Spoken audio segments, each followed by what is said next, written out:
All right, well, let's get an opinion from an expert who does know what she's talking about. Dr. Luiza Petre joins us right now. She's a cardiologist, great friend of the show. Dr. Petre, how are you? Thank you so much for joining us. Good to see you, John, again. So, Dr. Petre, a lot of going back and forth. The WHO is saying that asymptomatic transmission is rare, and then it could, and then they change that statement.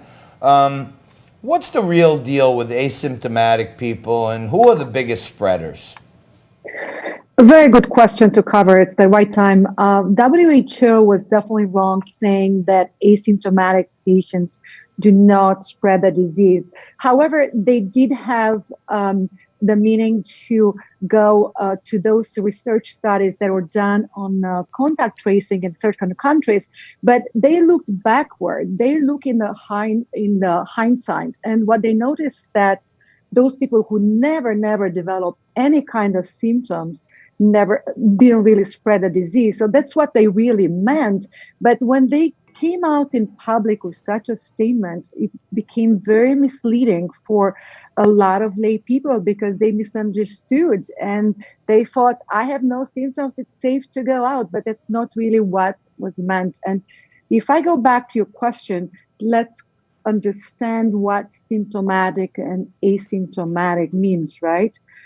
So asymptomatic means you have no symptoms, but you have a 50-50 chance, just like flipping a coin, to develop symptoms, but you don't know that. So you see how that statement doesn't help you in perspective. Like, you don't know, you might develop or you might not. And if you're unlucky to develop symptoms within 5 days, you already spread it to other people. Yeah, it sure seems like we've gotten a lot of mixed messages on this. That's, I guess, even more confusing. And it kind of, if you ask me, it's got to contribute to a deterioration of people's mental sanity. The health is one thing, but I know you're into wellness and nutrition and all that other stuff. Doesn't all this confusing mixed messaging, doesn't that also screw with people's mental sanity? Definitely, John, misinformation is like the next pandemic because we need to have the right data. We rely on these people who are running the CDC, the WHO to give us accurate information. But however, they retracted their statement yesterday and they did mention it was taken out of context. And Dr. Fauci also came out to say, we know from epidemiological studies that there is transmission through asymptomatic people. Dr. Petre, one of the things that has been quite a bone of contention with a lot of people has been the suspension of elective surgeries in New York State and elsewhere.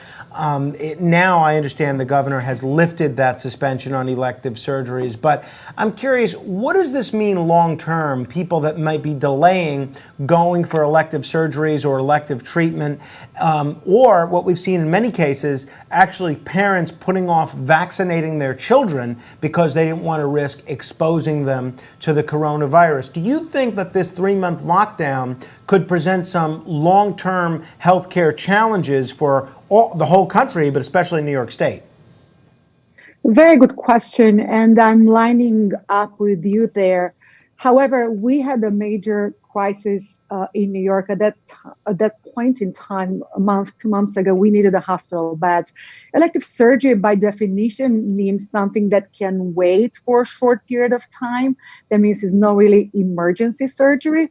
So yes, they could have been put safely on the side for a little bit, but it's great to know they're resuming. Some of them are necessary surgeries, even if they're not on an emergency basis.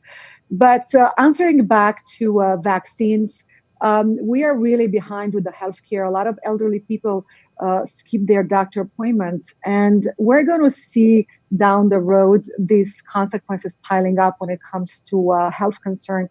But doctors' offices are reopening now, and maybe it's time to catch up and see if we can keep up to the schedule and timelines for vaccinations and medical care. Wow. All right. Well, Dr. Petre, we have been knocked out of the studio for a couple of months now, but as soon as we get back in there, we need you back in the studio, and we miss you.